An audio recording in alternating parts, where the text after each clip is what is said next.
জানি না তোমরা আমার কথা শুনে হাসবে কিনা, তবুও যেটা সত্যি সেটা বলতে আমি একদমই দ্বিধা করব না। সালটা ছিল 2022, যখন আমি প্রথমবার কলকাতা গেছিলাম। অবশ্য এটা দ্বিতীয়বার। প্রথমবার আমি গেছিলাম যখন আমার বয়স ছিল 12 বছর। তখন পুরো কলকাতাটাকে যে আমি কিভাবে দেখেছি সেটা আমার একদমই মনে নেই, তাই এটাকে আমি প্রথমবারই বলবো। কলকাতার রাস্তা দিয়ে হাঁটার সময় একদিন আমার চোখে পড়ে মিওয়ামরি শপ।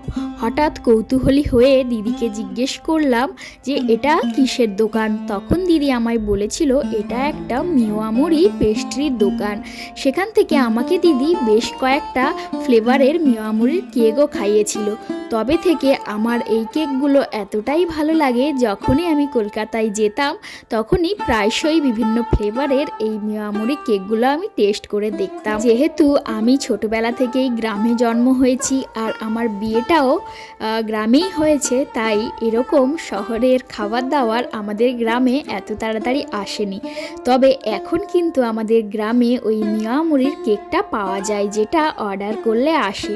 তাই ভাবলাম এবার আমাদের অ্যানিভার্সারিতে আমি এই কেকটাই আনবো। তাই চলে গেছিলাম আমাদেরই কাছাকাছি একটা শপে এই কেকটা অর্ডার করতে। আমরা অর্ডার করেছিলাম মিওয়ামরির হোয়াইট ফরেস্ট এই কেকটা, যেটার ফ্লেভার এত সুন্দর তোমাদেরকে আমি বলে বোঝাতে পারবো না।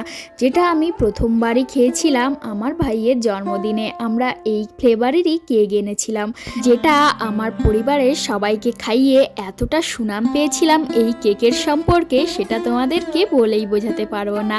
আমার বাপি তো 1 বাইট কেন 2 বাইট খেয়ে নিয়েছিল। তাই এই কেকটা আমাদের সবারই প্রিয়। তাই এটা দ্বিতীয়বার আবার এনেছিলাম আমাদের অ্যানিভার্সারিতে। কেকটা একদম সিম্পল, একটা হার্ট শেপের কেক ছিল, একদম সাদা কালারের। তো যাই হোক, আমার ভিডিওটা এতটা কেমন লাগলো জানিও।